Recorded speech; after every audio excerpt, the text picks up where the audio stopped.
untuk bernyanyi. TikTok Give Me The Mic Malaysia, siaran langsung di Astro dan Astro Go.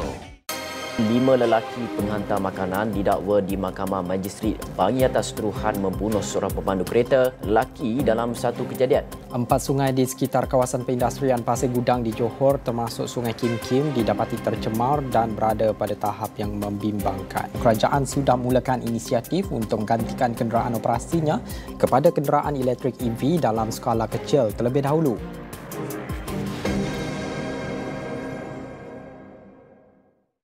Di dalam setiap berita yang dibawa, konteks amat penting. Kami sentiasa membawakan yang tergempar dan terkini. Pastikan Astro AWANI menjadi pilihan anda, tidak kira di mana sahaja anda berada.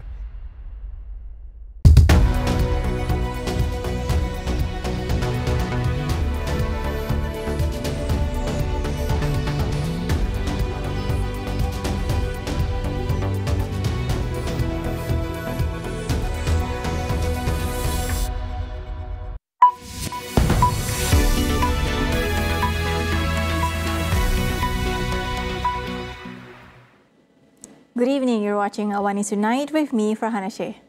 Datuk Seri Paduka Maimunah Sharif has been appointed as Kuala Lumpur's 15th mayor, making her the first woman to helm the top post in the capital city. Maimunah replaces Datuk Seri Kamaruzaman Mat Saleh, whose tenure as the 14th mayor ends today. The 63-year-old currently serves as Malaysia's Special Envoy on Sustainable Urbanisation. Maimunah also served as the Executive Director of the United Nations Human Settlement Programme UN Habitat based in Nairobi, Kenya for 6 years and was the first Asian woman to hold that position. Before that, she served as the Mayor of Penang City Council and the President of Seberang Perai Municipal Council. Maimunah has nearly 4 decades of experience in urban planning, urban regeneration and community-led development. Malaysia's train services and railway coverage are set for a major upgrade with the leasing of 62 new passenger train sets from China by 2027. Transport Minister Anthony Loh says that this leasing is part of the first phase of a government-to-government initiative. The estimated 10.7 billion ringgit cost will be paid in installments over a 30-year lease period. Loh said that the initiative aims to tackle the ongoing challenges of train availability and reliability, particularly for the ETS and KTM commuter services. He added that the new leasing arrangement with China's CRRC Corporation Limited will enhance the KTMB rail network and prevent further deterioration in service quality. The leasing method also allows for faster procurement compared to regular train purchases. According to Loh, this approach is expected to boost track utilization from the current 30% to 45% by 2027.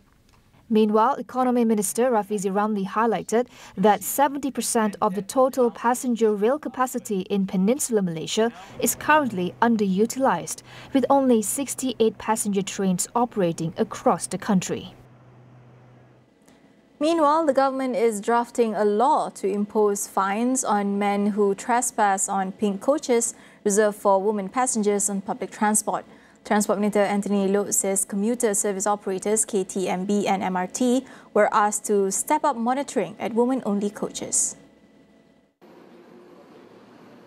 He said auxiliary police at railway and MRT stations have been mobilized more often to ensure men did not encroach on women's coaches, and actions have been taken from time to time. His ministry is drafting a form of fine that can be imposed, as currently there are no rules to fine men who ignore designated women's coaches. Loh stressed that men should respect the specially prepared coaches for the safety, comfort and confidence of female passengers using public transport.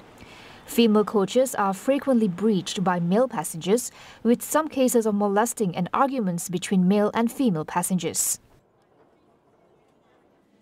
Legal action may be taken against any party who fly the Jalur Gemilang improperly.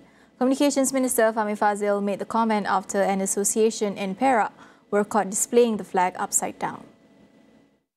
Fahmi said action has been taken against the Kuala Kangsar Kwangsai Association, which she stressed serves as a reminder to prevent similar incidents from recurring. saya difahamkan dalam kes tersebut, individu tersebut telah pihak berkuasa telah mengambil tindakan. Tapi masa yang sama, sewaktu kita lancarkan kempen sepenuh bulan kebangsaan, saya telah memberi peringatan supaya satu, rakyat Malaysia mengibarkan dengan megah jalur gemilang, terutama di rumah-rumah mereka. Masa yang sama, kita kena pastikan jalur gemilang yang dikibarkan itu cukup sifatnya, tidak lusuh, tidak koyak, rosak dan dipaparkan dengan cara yang betul.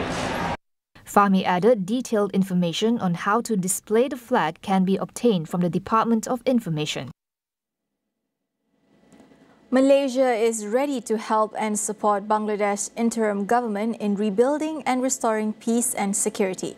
Prime Minister Datuk Seri conveyed the message to Chief Advisor for the interim government of Bangladesh, Professor Mohammad Yunus, during a phone call with him on Tuesday. In a statement on Facebook today, Anwar also commended Yunus for his assurance in protecting the rights of all Bangladeshis, including minorities.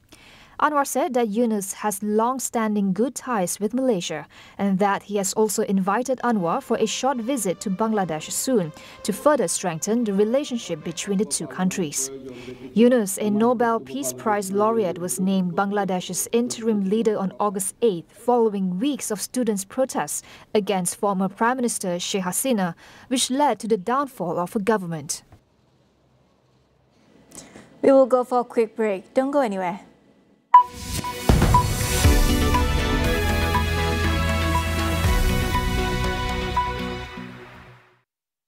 Yo, Assalamualaikum guys. It's me Kianu Azman dalam musim terbaru Track Celebrity.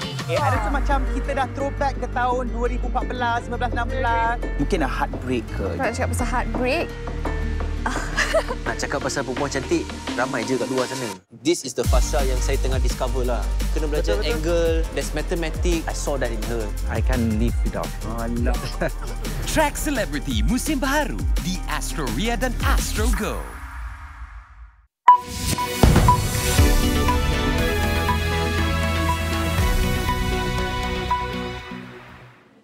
Welcome back. Thailand's Constitutional Court has removed Prime Minister Srettha from office for breaching the constitution over a cabinet appointment, a ruling likely to throw Thai politics back into turmoil a year after a changing of regimes. The court ruled that Srettha violated the constitution by appointing a minister who did not meet ethical standards. Srettha's removal after less than a year in power means Parliament must convene to choose a new premier. In May, the court accepted a petition filed by 40 senators seeking to remove Srettha from the Prime Minister's position. The senators argued that Srettha's appointment of Pichit Chuenban as a cabinet minister in April was unconstitutional, as he had been sentenced to 6 months in jail on a bribery case.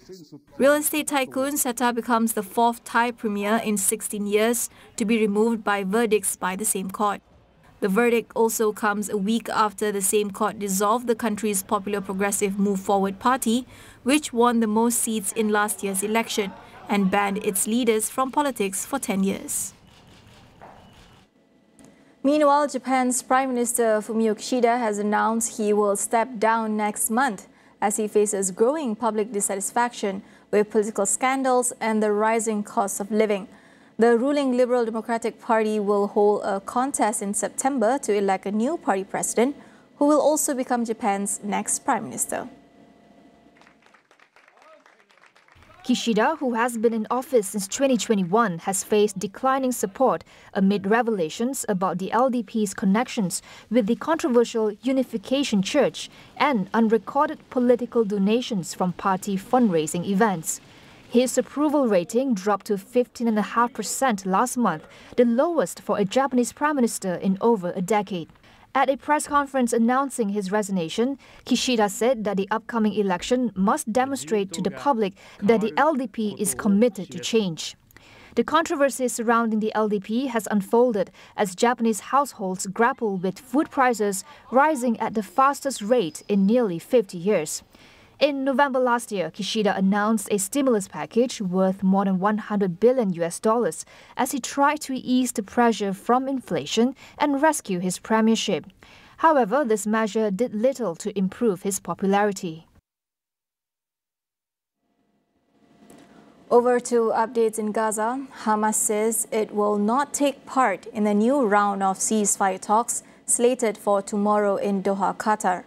A Hamas spokesperson told Sky News that the group was not against ceasefire talks in principle. However, the decision taken to not participate in talks this week is due to Israel's Prime Minister Benjamin Netanyahu's refusal in reaching an agreement that ends the aggression completely. 3 senior Iranian officials have said that only a ceasefire deal in Gaza will hold Iran back from direct retaliation against Israel for the assassination of Hamas leader Ismail Haniyeh on its soil last month. The Israeli government said it would send a delegation to Thursday's talks, but Hamas requested a workable plan to implement a proposal it has already accepted rather than more talks. The group said it would return to negotiations if there was a clear commitment from the Israeli government to approve a ceasefire proposal put forward by Hamas in July. Mediators from Qatar, Egypt and the US are attempting to broker an agreement to end the war.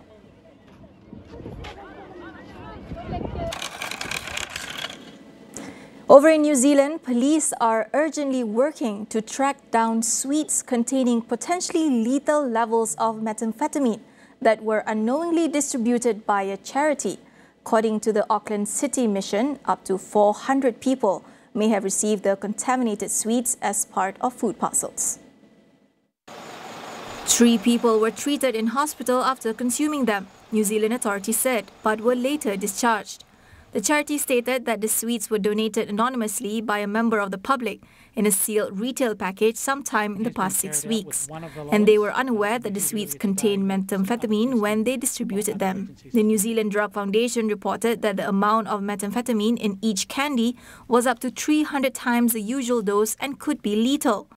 The foundation also noted that the sweets had a high street value of $1,000 New Zealand dollars per candy, suggesting that the incident may have been accidental rather than a deliberate attack. The pineapple-flavoured candies were labelled with the branding of Malaysian company Rinda. The Penang-based company issued a statement saying they had learned through New Zealand news reports that their candies may have been misused and that they would cooperate with authorities.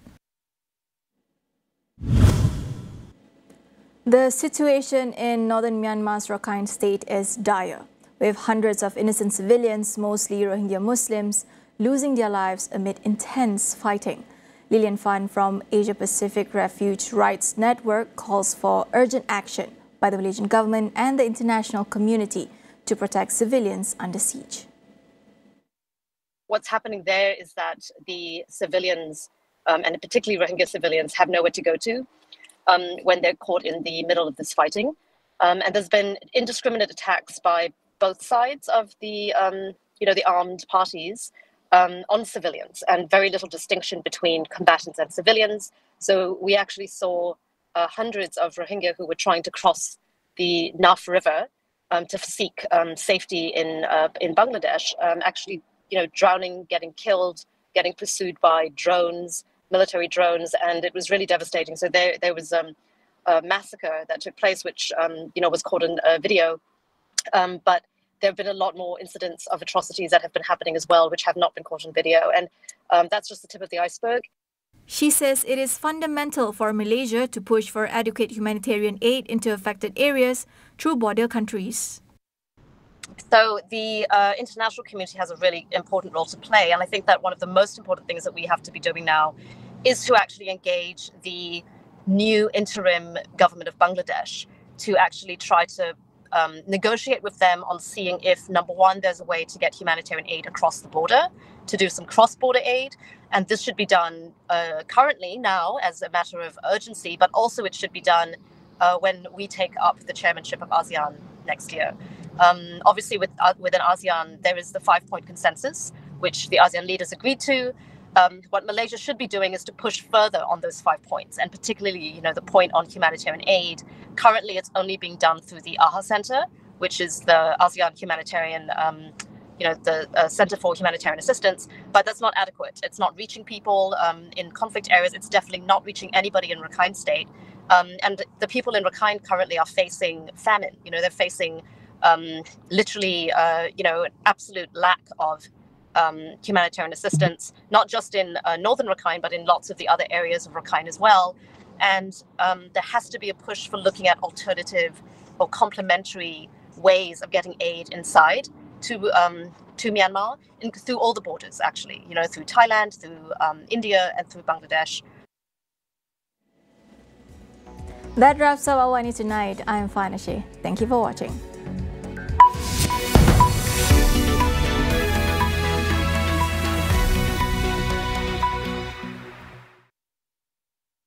Di dalam setiap berita yang dibawa,